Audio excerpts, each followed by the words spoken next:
عام مشاہدہ ہے کہ جن والدین کے ایک سے زائد بچے ہو جاتے ہیں وہ بچے زندگی کی کسی سٹیج پر یہ شکایت کرتے نظر آتے ہیں کہ شاید ان کے ماں باپ ان سے زیادہ ان کے کسی بہن بھائی سے محبت کرتے ہیں۔ اگر ان کی جسٹیفیکیشن سنیں تو شاید ایسا ہوتا ہوا درست لگتا ہے، مگر یہ ماں باپ کا دل ہی جانتا ہے کہ وہ کسی بچے میں جان بوجھ کر تفریق نہیں کرتے۔ سائیکالوجی کے حساب سے یہ بات درست ہے کہ چاہے ایک ماں باپ کی اولاد ہوں مگر ہر اولاد کو الگ الگ ماں باپ ملتے ہیں۔ یہ ڈفرینس اس لیے نہیں کہ ماں باپ یہ ڈفرینس چاہتے ہیں، بلکہ یہ ڈفرینس دراصل ماں باپ کی عمر اور ان کا تجربہ، ان کی ذہنی کیفیت، مالی استحکام اور سماجی رویے کے حساب سے چینج ہوتی رہتی ہے۔ فار ایگزامپل، اگر کوئی کپل ہے جسے بہت ینگ عمر میں پہلا بچہ ہوا ہے تو ظاہر سی بات ہے وہ ناتجربے کار ہوتے ہیں، ڈرے ہوئے ہوتے ہیں، ہر بچے کی بیماری انہیں بہت بڑی بیماری لگتی ہے۔ اس کے برعکس جن کے 2 سے 3 بچے ہوں وہ کپل پرسکون رہتا ہے، انہیں معلوم ہوتا ہے کہ بچے کے مائل سٹونز کے دوران بچے کو کن کن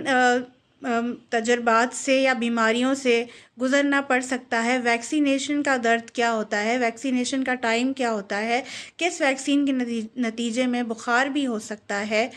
اور کس عمر کے اندر کس طرح کے وائرسز سے بچہ پرون ہوتا ہے، ولنریبل ہوتا ہے۔ یہ ساری باتیں ایک ایکسپیرینسڈ کپل کے لیے نئی نہیں ہوتی۔ اسی طرح اگر کوئی جوڑا فائنینشلی اسٹرانگ نہیں ہے تو وہ بچے کی ضروریات کا سامان اور اس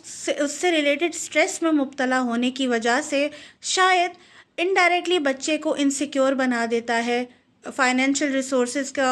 ٹینشن میں رہتا ہے، بنسبت اس کے کہ جب ایک کپل فائنینشلی اسٹرانگ ہوتا ہے تو اسے بچے کے اوپر خرچہ کرتے ہوئے زیادہ سوچنا نہیں پڑتا۔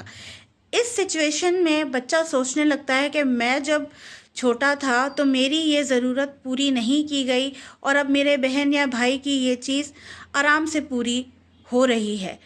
اسی لیے سماجی رویوں میں یہ دیکھا جاتا ہے کہ سب سے پہلا بچہ بیجا لاڈ پیار کا شکار ہوتا ہے کیونکہ اسے انڈیوائیڈڈ اٹینشن ملتی ہے، اس کی ہر بیماری میں فوراً اس کی طرف لپکا جایا جاتا ہے اور یہ چیز بعد تک رہتی ہے۔ کیونکہ میموریز بن چکی ہوتی ہیں اس حوالے سے، اور پہلے بچے کے ساتھ نئے والدین بھی اسی وقت ہی بنے ہوئے ہوتے ہیں تو انہیں پتہ ہی نہیں ہوتا کہ کس سچویشن کو کس طرح ڈیل کرنا ہوتا ہے، جبکہ دوسرے تیسرے بچے کے دوران سچویشن کافی انڈر کنٹرول ہو جاتی ہے،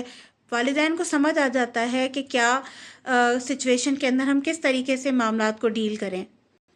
اس لیے والدین کے اوپر شک نہ کریں، ان کی نیت پہ شک نہ کریں، بلکہ ان کو بھی انسان سمجھنے کی کوشش کریں، یہ سمجھنے کی کوشش کریں کہ جب آپ ان کی زندگی میں آئے ان کی عمر کیا تھی، ان کا تجربہ کیا تھا، ان کی ذہنی کیفیات کیا تھی، ان کا مالی استحکام، مالی معاملات کی کیا پوزیشن تھی، وہ مالی طور پر استحکام تھے یا نہیں تھے، یہ ساری چیزیں کاؤنٹ کرتی ہیں۔ شکایت کرنا بہت آسان ہے لیکن اپنے والدین کو انسان ہونے کا مارجن دینا یہ بہت مشکل ہے۔